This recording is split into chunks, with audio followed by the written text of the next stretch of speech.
nanti saya jelaskan alasannya. Jadi saya agak memperlebar topik menjadi strategi partnership dalam pengembangan pendidikan vokasi. Eh, Begini, jadi sebenarnya ketika perkembangan teknologi begitu pesat, orang nyebut era disrupsi ini, yang paling terdampak serius itu pendidikan vokasi. Sangat serius, sangat serius. Jadi hingga saya ingin mengawali kondisi pendidikan vokasi saat ini. Jadi bayangan saya seperti ini. Seperti ini. Jadi kita ini sedang diterpa ombak yang begitu besar, yang begitu besar. Kita nggak tahu selamat enggaknya kan ke depan itu ya. Karena apa? Karena perubahan pola kerja sangat cepat berubah. Jangan-jangan yang kita didik 3 tahun, 4 tahun itu baru keluar, lo pekerjaannya hilang sudah. Gitu. Khawatirnya itu. Ini. Ya, jadi nanti saya juga pernah nulis from competence to capability gitu ya. Gitu ya. Jadi apakah pendidikan berbagai kompetensi juga masih menjadi pertahanan ke depan ketika kemudian setiap tahun kompetensi itu berubah, pola pekerjaan berubah gitu ya. Nah, saya ingin mulai dari sini teman-teman. Jadi kalau kita baca di berbagai referensi, baik itu di Indonesia maupun negara lain, itu kan selalu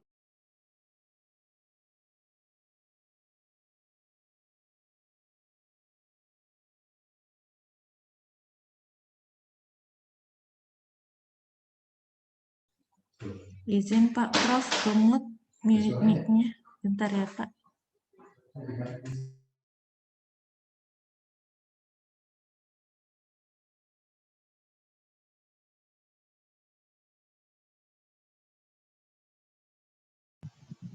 Operator bisa unmute sendiri tuh.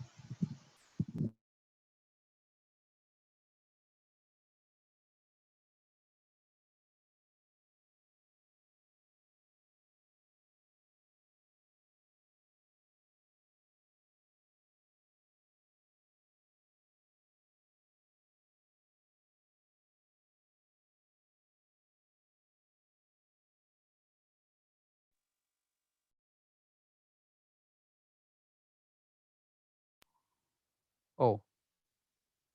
Apakah suara saya terdengar Bapak Ibu?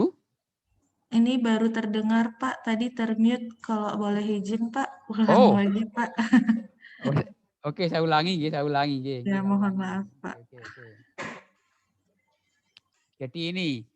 Jadi saya ingin mengawali dari kondisi pendidikan vokasi saat ini ketika eranya disrupsi gitu ya. Kita harus jujur karena kita selalu ngomong where are we now? Sekarang seperti apa kondisinya? Ke depan seperti apa? Sehingga kita bisa mencari cara untuk mengubah yang sekarang menjadi yang lebih baik gitu kan. Nah, Bapak Ibu, jadi saya menggambarkan pendidikan vokasi kita itu seperti gambar ini.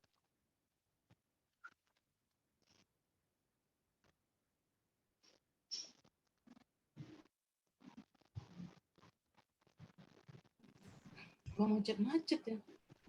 Pak, maaf Pak, termute lagi Pak sendiri Pak. Kenapa ya?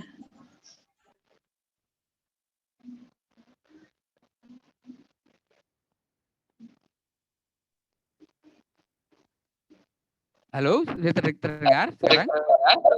Sudah Pak Prof, mohon maaf Pak Prof. Ini sudah saya jelas. Gangguan internet.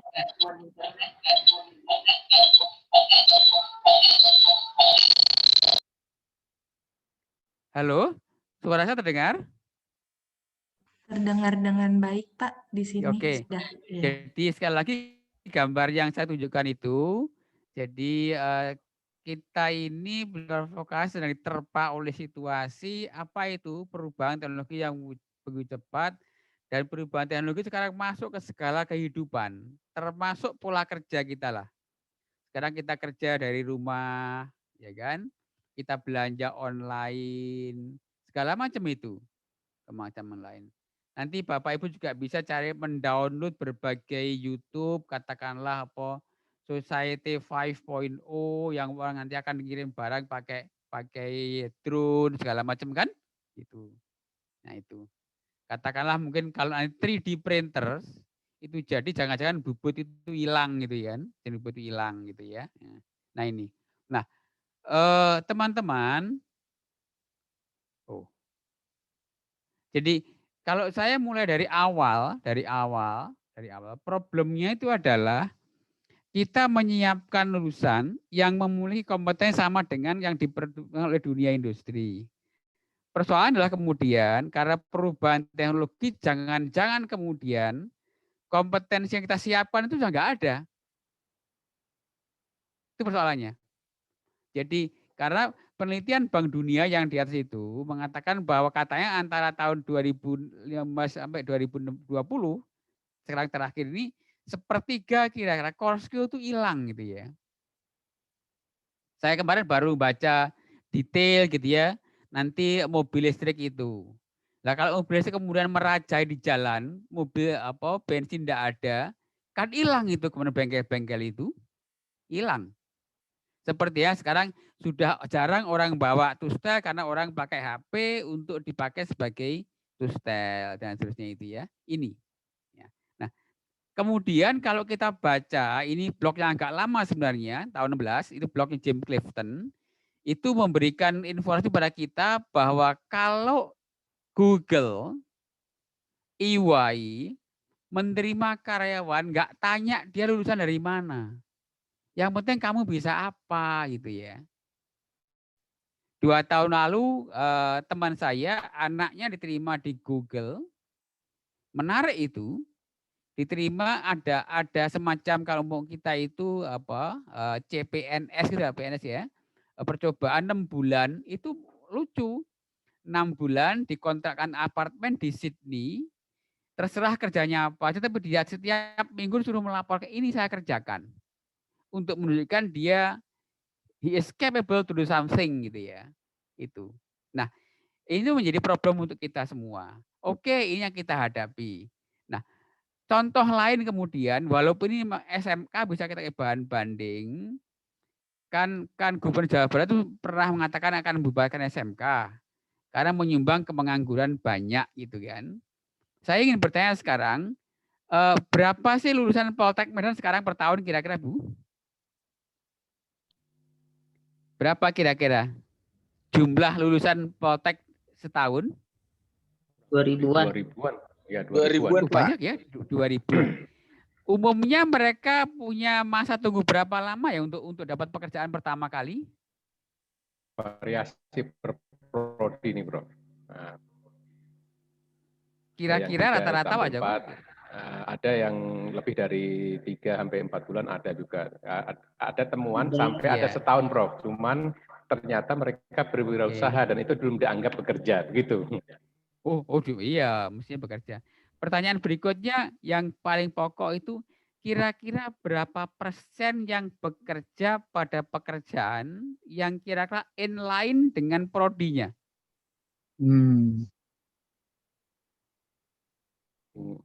Data tracer tadi agak lupa saya ini. Memang ada miss-nya sedikit, tidak sampai 100, sekitar 80 atau 70-80% kelihatannya.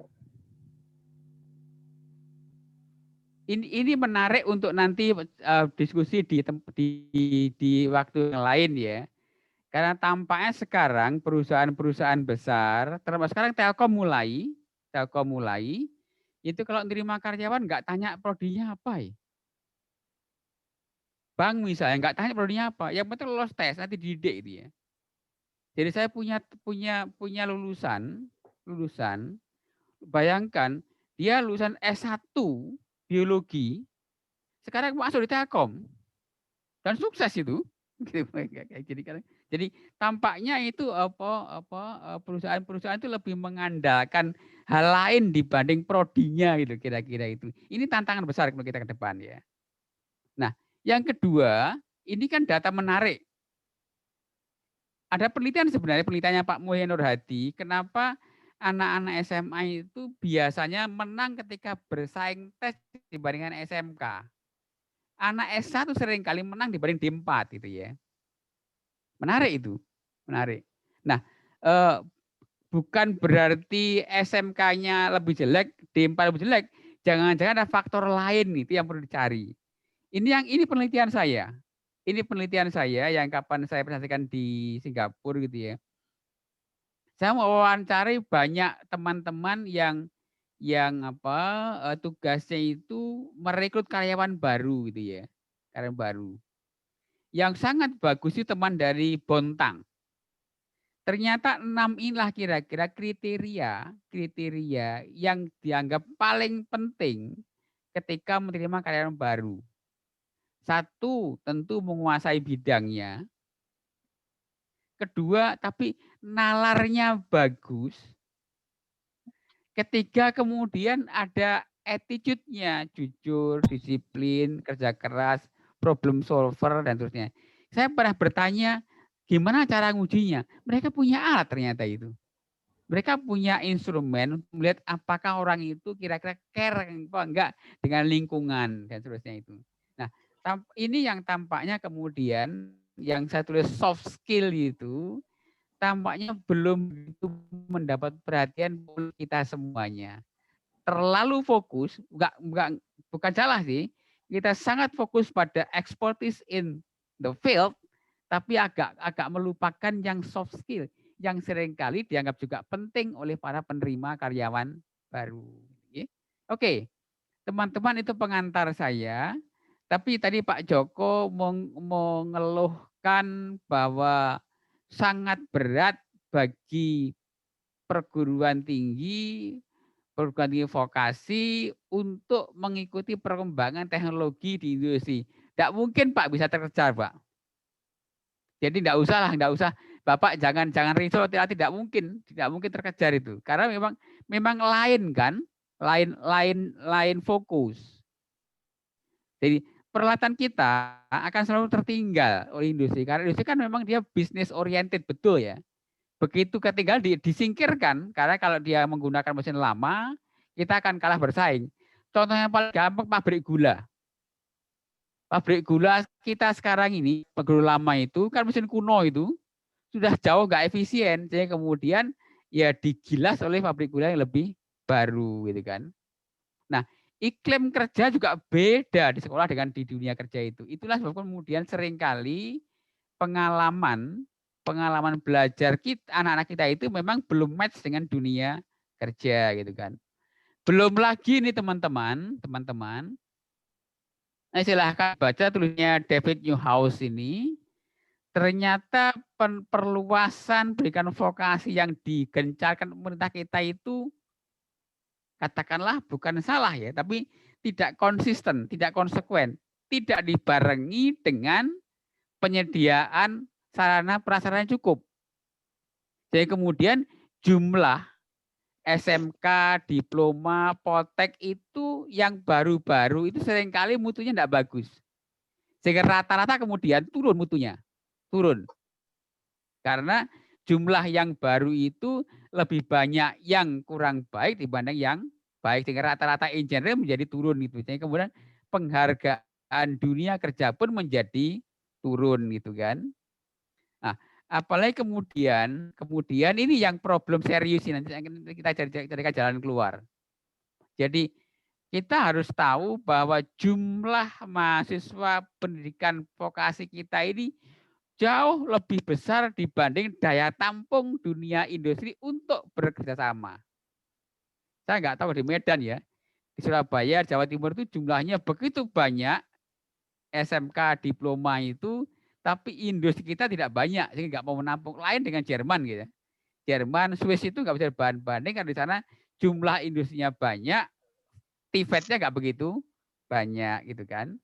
Tapi usul saya itu oke lah, itu ketantangan, tapi mari kita carikan peluang untuk bisa mengatasi supaya anak-anak kita mendapatkan pengalaman dengan alat baru, iklim kerja yang baik gitu. Ini pokok kita. Pak Joko, teman-teman, Bapak Ibu enggak usah terlalu apa namanya ya, terlalu kecewa gitu kan. Ini pertama memang ternyata penelitian ini menunjukkan bahwa public policy public domain itu selalu ketinggalan di perkembangan teknologi. Jadi yang cepat mengikuti itu ya individual. Begitu HP keluar kita beli individual kan. Dunia bisnis, karena kalau enggak dia akan tertinggal. Baru 40%. Dan pendidikan terus di belakang. Jadi kita emang paling belakang untuk mengikuti perkembangan teknologi. Ya sudahlah kita terima aja emang begitu gitu kan. Nah, ini yang jadi tampak yang perlu perhatian ini menunjukkan akan terjadi pergeseran pola kerja kita. Dikatakanlah akan menjadi lebih banyak otomatisasi, kemudian akan banyak mengandalkan talent, kemampuan, bukan bekal pendidikan, dan mungkin akan lebih banyak tidak ketemu. Jadi psikologi proximity akan makin longgar, katalah banyak work from home dan seterusnya itu. Nah, ini yang perlu kita antisipasi. Mari kita lihat. Kalau mahasiswa kita ini ternyata bukan top rank, saya nggak tahu di Politeknik Medan, biasanya bukan anak-anak SMA yang teratas yang masuk Politeknik itu, yang tertinggi itu biasanya masuk kedokteran, masuk elektronikanya di ITB, kan? Dan juga biasanya bukan anaknya orang paling kaya. Jadi kita repot menerima info kita bukan anak yang paling pandai, dan juga bukan anaknya orang kaya yang bisa kita mintai sumbangan gitu kan. Jadi kemudian kita harus berpikir sekarang, oke, mengeluh boleh, mengeluh itu bisa mengurangi sakit hati, tetapi kemudian bisa mulai kita melakukan mengapa terjadi, dan yang paling akhir mari kita cari jalan supaya enggak terjadi atau terjadi yang lain gitu ya. Nah ini yang akan saya anjurkan. Oke, kita memang kurang alat. Oke, anak kita bukan anak-anak yang top rank. Oke, orang tuanya bukan orang tua yang paling kaya sehingga susah untuk diminta sumbangan besar. Sekarang caranya gimana? Nah, saya sebelum masuk pada saran, saya ingin ngajak teman-teman belajar di tempat lain. Yang pertama, keperawatan. Saya yakin di Medan banyak prodi keperawatan. Menurut saya prodi keperawatan, kedokteran agak beda kedokteran.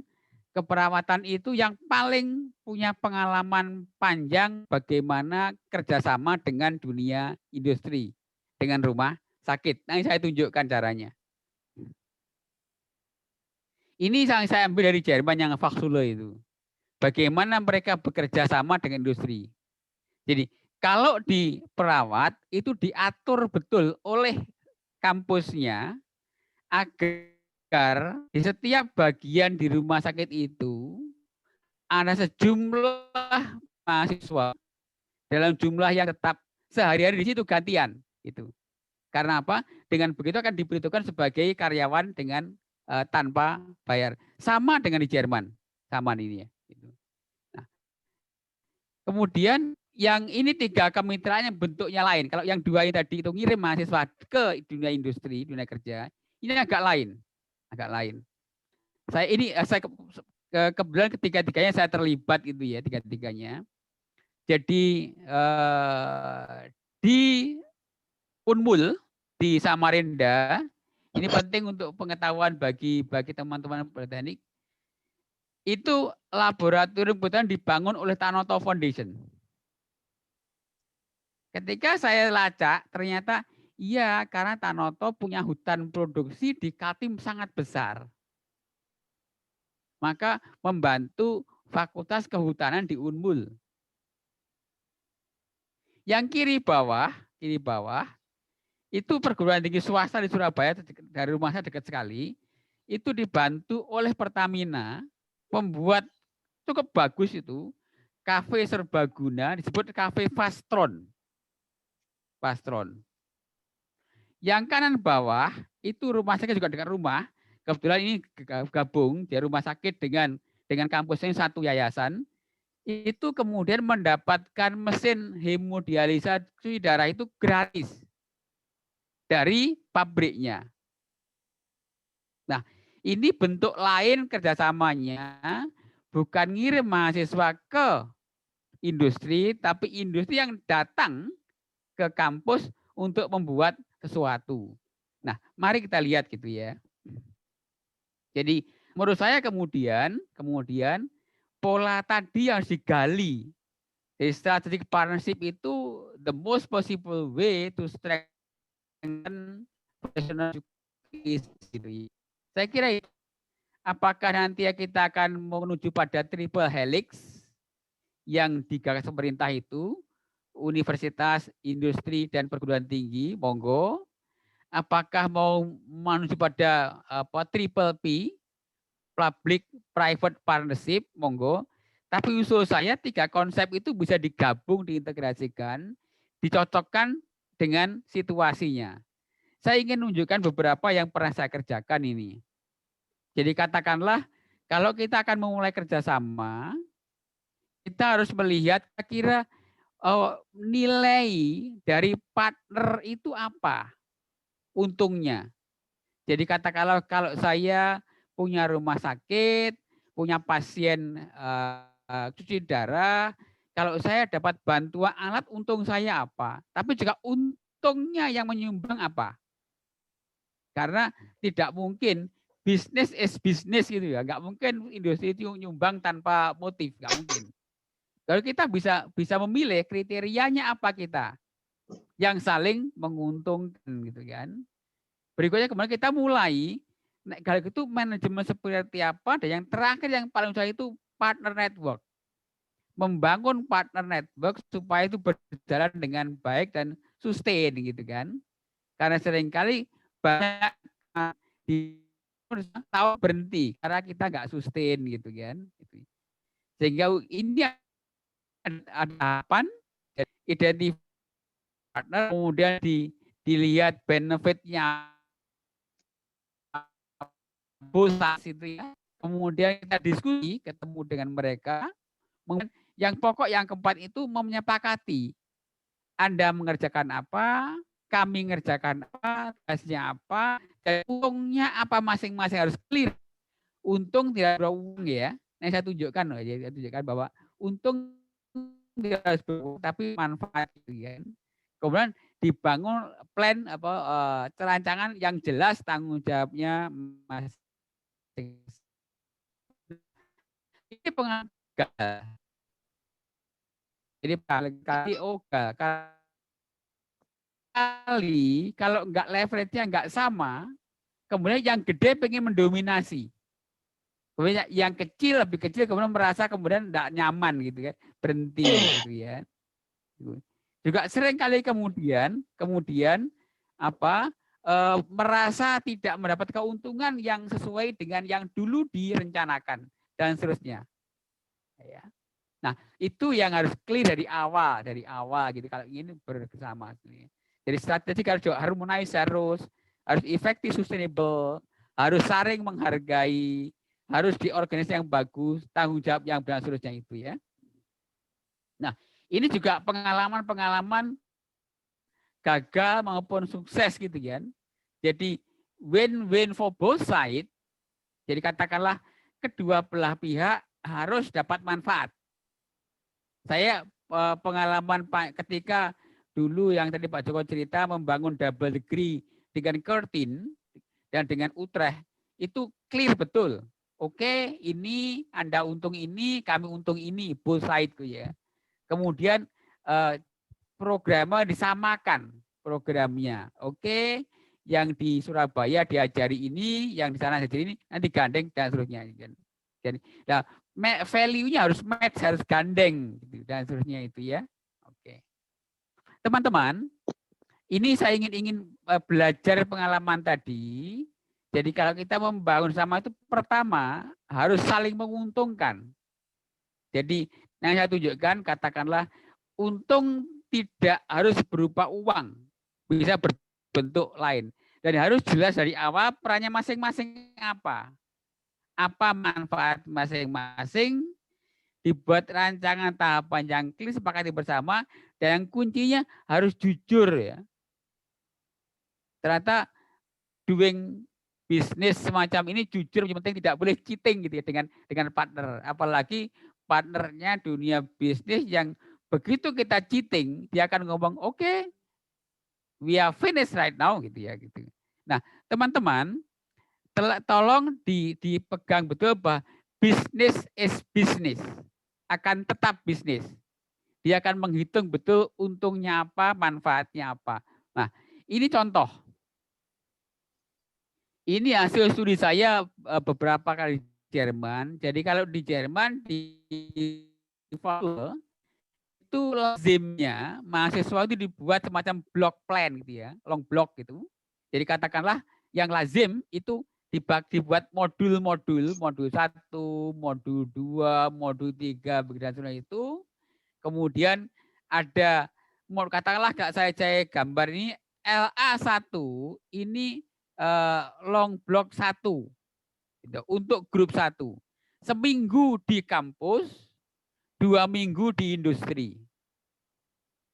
Tetapi kelas itu dibagi menjadi 3 grup. Grup A, grup B, grup C. Ketika grup A mulai masuk ke industri minggu kedua, maka grup B masuk di sekolah, di kampus. Nanti minggu ketiga, grup A masih di industri, tapi sudah punya pengalaman dia. Yang saya beri warna ini, agak oranye ini. Dia the second week, tapi with experiences gitu ya. Nanti kemudian yang grup B nyusul. Bapak Ibu lihat, maka di industri selalu ada 2 grup. Yang satu grup yang sudah minggu kedua, yang satu minggu pertama. Ini, selalu begini. Jadi dengan begitu maka di Jerman yang umumnya perusahaannya banyak, tetapi jumlah fakultatifnya tidak banyak, dia senang sekali dengan pola ini karena dianggap karyawan yang tidak perlu bayar, ya kan? Jadi kan. Tapi syaratnya kemudian jumlahnya tetap, selalu ada yang sudah pengalaman minggu kedua, ada yang baru lulus begitu. Apakah di keperawatan? Iya, sama keperawatan itu. Keperawatan selalu begitu. Jadi setiap hari, di setiap bagian ada mahasiswa dalam jumlah yang sama bergantian. Jadwalnya mingguan. Maka kalau Bapak pergi ke prodi keperawatan, selalu ada mahasiswa yang nggak masuk. Di mana? Di rumah sakit. Kan? Sudah dihitung itu. Dan setiap hari ada mahasiswa tidak kuliah karena apa? Sedang di rumah sakit. Tugas yang dikerjakan di rumah sakit dipelajari pada minggu-minggu sebelumnya. Nah, ini pola yang pengalaman tadi, pengalaman di tempat lain, yang cara mengirim mahasiswa ke dunia industri. Jadi seakan-akan kemudian rumah sakit pun mendapatkan tenaga murah, tidak bayar, gratis, dan bisa dihitung sebagai tenaga karyawan bantu. Gitu kan. Makanya kalau kemudian ada mahasiswa datang, rumah sakitnya marah-marah. Yang apa siapa loh? Yang ibini pasien siapa? Karyawan, terlalu mahal gitu kan itu. Nah yang ini, yang tadi. Tanoto tadi membantu membuat lab di Unmul. Ternyata dia nitip penelitian-penelitian dan orang Tanoto ikut meneliti di situ. Untung uang nggak dapat dia, tetapi karena dia punya hutan industri di Kaltim besar, maka penelitian-penelitiannya dilakukan di Unmul dan orang Tanoto bisa ikut ke situ, gitu ya. Yang Fastron itu ternyata di dinding-dindingnya itu display. Jadi Pertamina sepakan punya tempat display gratis di sepanjang dindingnya Fastron Cafe itu, yang selalu ramai dengan mahasiswa gitu ya, dengan dosen. Nah, itulah jadi tampaknya bisnis is bisnis yang kemudian mendapatkan manfaat dari yang tadi kerjasama itu. Ini hemodialisa. Jadi ternyata rumah sakit dekat rumah saya itu dibantu alat mesinnya itu, tetapi reagennya pakai reagennya dia. Jadi dengan naruh mesin itu reagen laku terus sepanjang pasiennya datang gitu loh. Begitu mesin ketinggalan zaman diganti. Jadi katakanlah dia menaruh mesin HD cuci darah itu untuk membuat reagennya, campuran untuk menganalisis itu dia laku. Jadi business is business, harus dapat keuntungan. Lah monggo itu yang harus dipikirkan ketika nanti Bapak Ibu mulai tadi. Nah, ingin berbagi ketika kami ngirim dosen ke luar negeri itu juga begitu. Oke, saya minta kemurahan, selalu minta kemurahan karena kalau luar negeri umumnya minta 4 tahun, kami hanya kuat 3 tahun. Saya selalu bilang, katakanlah ketika kami datang ke Curtin, datang ke Sydney, saya hanya punya uang 3 tahun loh ya. Tahun keempat Anda gratiskan. Kalau nggak mau, aku pindah perguruan lain. Yang lain masih banyak gitu kan. Karena mereka juga berhitung itu. Berhitung, loh aku kan punya captive market. Setahun 5, bayangkan berapa itu. Nah itu yang harus dihitung. Jadi dia juga untung karena dapat captive market selalu datang dalam jumlah yang tertentu. Kita juga untung karena kita dapat diskon setahun gitu ya. Gitu. Jadi win-win itu dibangun karena mereka juga bisnis kan. Gitu. Sehingga kemudian ini. Jadi penopang pendidikan itu, tapi kemudian kedua belah pihak harus dapat dan nyaman dan partnership, ownership, jadi kemitraan, kepemilikan program itu supaya tanggung jawab dan kejujuran itu the key of sustainability. Nah ini, teman-teman. Di luar ini saya ingin menganjurkan mencari peluang lain yang tadi Pak Joko nyebut TEFA tadi, Teaching Factory.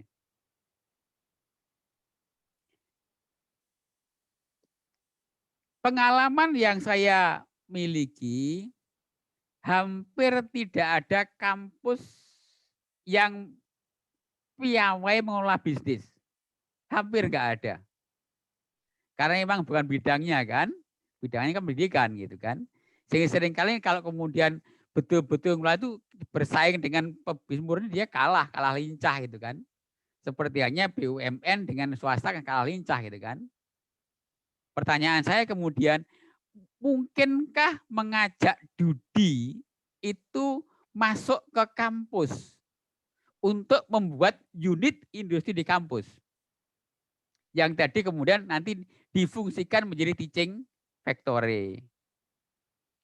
Kalau Bapak pernah ke Solo, pernah ke ADMI Solo, itu kan memang sekolah vokasi yang lama kan, kurang lama. Tapi itu kan kemudian sebenarnya kan sekolah vokasi di dalam industri. Nah, untuk ke sini teman-teman, saya ingin memberikan contoh. Apakah Bapak pernah membeli owner mobil yang pakai ngomong KW itu? Apakah Pak Joko pernah beli spare part mobil, aku beli kopling tapi yang KW, pernah enggak? Beli kapas kopling. Aku beli kapas rem yang KW aja.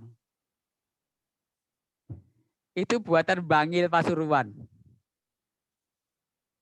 Jadi menarik itu di Pasuruan, dan kalau Bapak ke Surabaya ada desa namanya Ngingas. Ngingas di Waru, itu ada home industri yang membuat spare partnya motor, bukan mobil ya, motor ya. Itu disupervisi oleh pabrikannya. Bahkan kadang bahannya diberi untuk membuat under day tapi KW gitu. KW. Kenapa? Saya pernah bertanya teman-teman di Astra, kalau nanti spare part yang ambil dari Jepang terlalu mahal, nanti mobilnya nggak laku. Sudahlah dibuat KW saja, memang tidak sebagus yang asli. Tapi karena ada order murah, spare part murah, motornya, mobilnya jadi laku. Kan. Kalau kita ke Korea Selatan ya, itu hampir sebagian besar spare partnya mesin itu home industry kok. Nanti dirakit, apakah di Hyundai, apa dia di Daewoo, dirakit. Tapi sebenarnya spare partnya dibuat di home industry yang disupervisi oleh pabrikannya, gitu kan?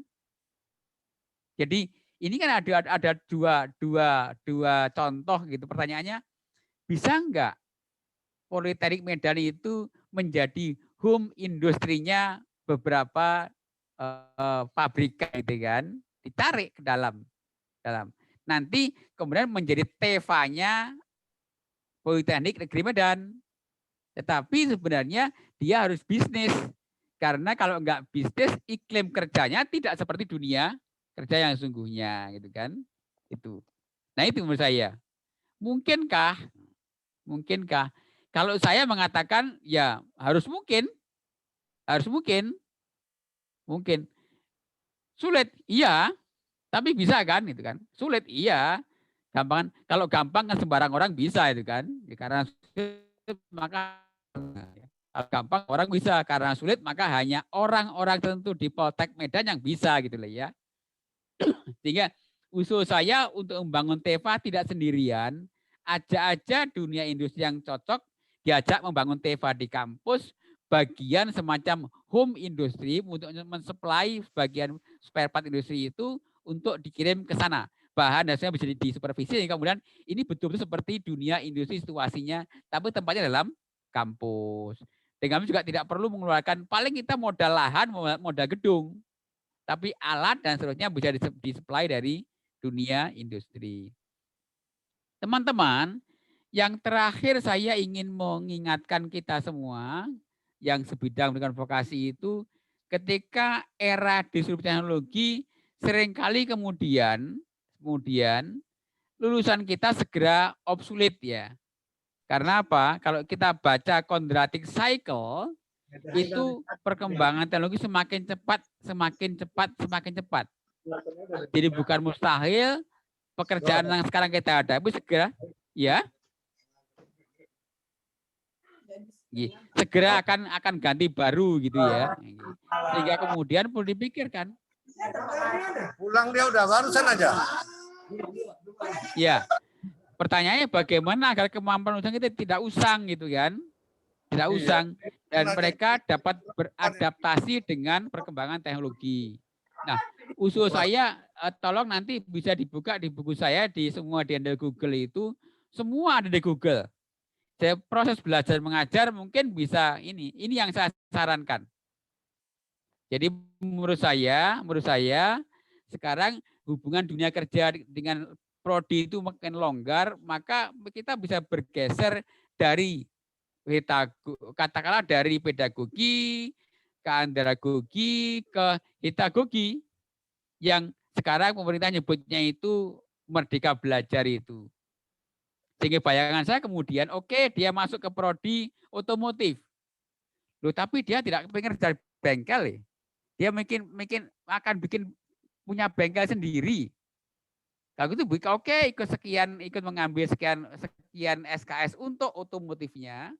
Tapi mungkin cukup belajar ekonomi di prodi bisnis, mungkin perlu belajar kemana dan seterusnya untuk punya kemampuan membuka sendiri gitu kan. Teman-teman, saya pernah kaget kira-kira berapa ya, mungkin 5, 6, 7 tahun yang lalu. Ketika Universitas Putra itu membuka prodi kuliner. Ternyata lulusannya bukan untuk ahli masak, tapi akan membuka restoran. Sebenarnya masaknya cukup sebagian saja, tapi yang lain itu ada pelajaran bisnis dan seterusnya.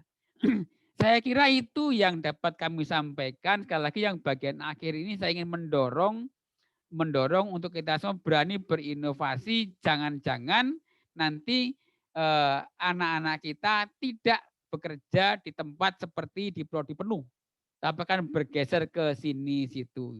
Nah, yang terakhir usul saya kemudian, yang penting dia menjadi problem solver, dia bisa bekerja sama dengan orang lain untuk belajar cepat, how to learn gitu kan. Sehingga kemudian kalau toh pembelajaran barangkali ini saya